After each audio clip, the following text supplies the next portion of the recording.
Quand on m'évoque la photographie de nu, cette photo sensuelle mettant en avant la beauté du corps et de ses lignes, j'ai immédiatement en tête la photographie de Jean Loussief. Photographe de mode, il n'hésita pas à s'intéresser davantage au corps qu'aux vêtements. Le travail d'un maître de la lumière qui nous montre le corps féminin, souvent nu, avec une certaine froideur hautaine.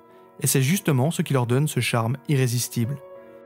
Il est une référence pour bon nombre de photographes qui pratiquent ce genre, mais son œuvre ne se limite pas au nu, elle est bien plus complexe. Il a su sortir sa photographie des studios et se détacher de la photographie de mode pour la pratiquer au grand air. Bonjour à tous, bienvenue dans ce nouvel épisode de Photosynthèse. Aujourd'hui, je vous propose une petite exploration dans la vie et dans la photographie de Jean Loussief.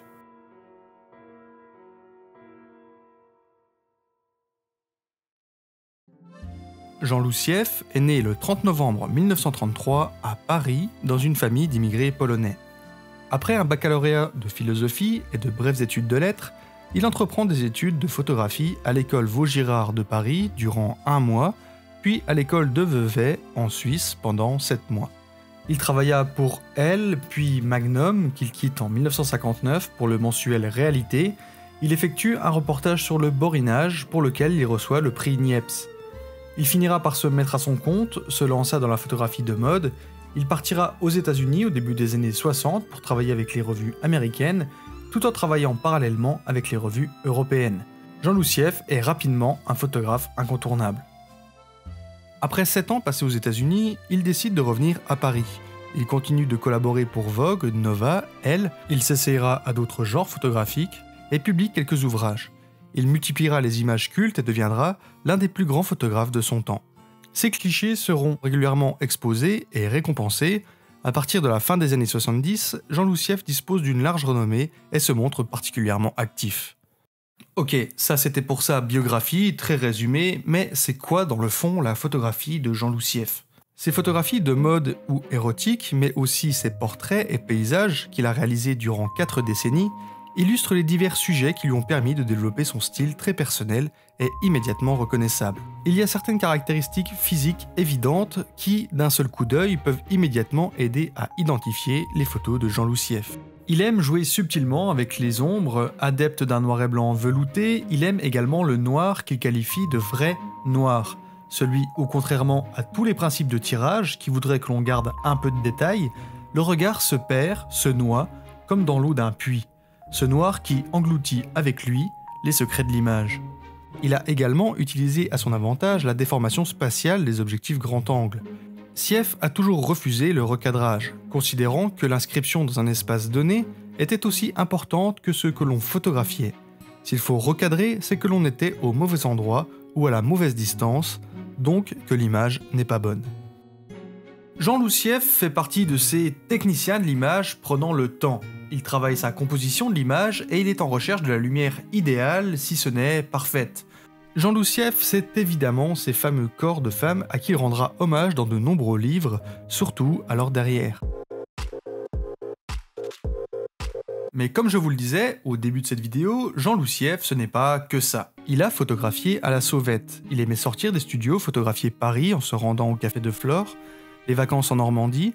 Il aimait et maîtrisait la photographie de paysage, les grands espaces de la vallée de la mort, l'Écosse. Sief a exploré le monde et différents genres de la photographie. Son œuvre est multiple, mais possède une esthétique propre. Chaque tirage, toujours en noir et blanc, a un subtil équilibre, une complémentarité ou une opposition entre des formes, des lignes ou de la lumière. Et d'ailleurs, en parlant de tirage, je me dois de citer ici Pictorial Service, Claudine Sudre, Guy Sévère et sans doute le plus important, Jean-Yves Brégant, les tireurs avec lesquels Sief a travaillé. S'il faisait ses tirages lui-même au début de sa carrière pour des raisons financières, passer par un tireur est rapidement devenu une nécessité pour lui. Et bien qu'il sache le faire lui-même, le tirage est un métier, et il savait très bien qu'un tireur professionnel travaillait mieux et plus rapidement que lui. En photographie, toutes les étapes sont capitales. Le tirage, lui, est l'étape ultime, car c'est la représentation finale de ce que l'on a photographié. C'est avec Jean-Yves Brégant qu'il travaillera le plus. Ils travaillent ensemble dans le laboratoire, mais Jean Loussief disait de Jean-Yves Brégant qu'il connaissait si bien ses attentes qu'il pourrait le laisser faire les tirages seul. On pourrait parler d'œuvres photographiques faites à deux, comme un duo d'artistes. Mais ce ne serait pas rendre à César ce qui appartient à César, et Jean Loussieff le résumait très bien. Si une bonne photographie est l'addition de tous les éléments qui la composent, le premier, et le plus important, est naturellement la photographie proprement dite, c'est-à-dire ce que l'on a photographié et la façon dont on l'a fait, le tirage n'en étant que la restitution la meilleure possible. Mais attention, ne voyez pas cette citation comme une supériorité du photographe par rapport au tireur, Jean Loussieff n'aimait pas cette hiérarchie, lui parlait plutôt de complémentarité. Revenons-en à la photographie de Jean Loussieff.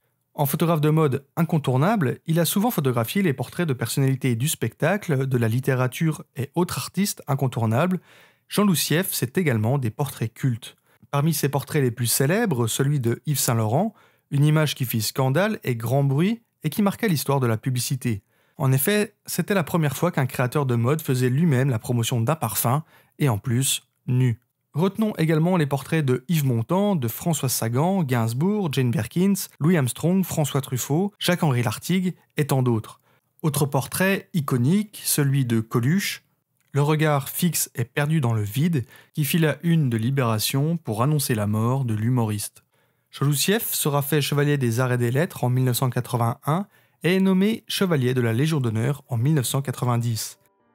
Il meurt en septembre 2000 à Paris et laisse une empreinte indélébile dans l'histoire de la photographie. Son sens aigu de l'espace, sa maîtrise de la structure de l'image, son habileté dans le jeu des ombres et dans ses contrastes corsés font que Jean Loussieff est considéré comme l'un des photographes les plus influents et les plus talentueux de la deuxième moitié du XXe siècle, et ceci à juste titre. Et je me rends compte, si vous voulez, après, pas pendant, mais je me rends compte après que je suis épuisé. Même si je fais une photo pendant 10 minutes, je suis épuisé parce que c'est une telle concentration. Si vous voulez, il faut dans le même instant penser, sans y penser, à 50 choses. Si vous voulez, il y a 50 réflexes qui se déclenchent en même temps. Guetter un moment par rapport à un sujet, le composer, les problèmes techniques qui restent comme ça un peu derrière. Où il faut, mais tout ça, c'est un réflexe. Tout ça se traduit en une fraction de seconde. On n'y pense pas, on le fait automatiquement parce que c'est l'habitude. Et en même temps, ça vide nerveusement complètement. Un quart d'heure de photo, c'est comme une heure de culture physique. Et même pour un paysage, même si on se promène dans la rue comme ça tranquillement, il fait beau, il y a du soleil, il y a je sais pas, un arbre qui est très beau. Tout d'un coup, on retrouve de nouveau la même tension.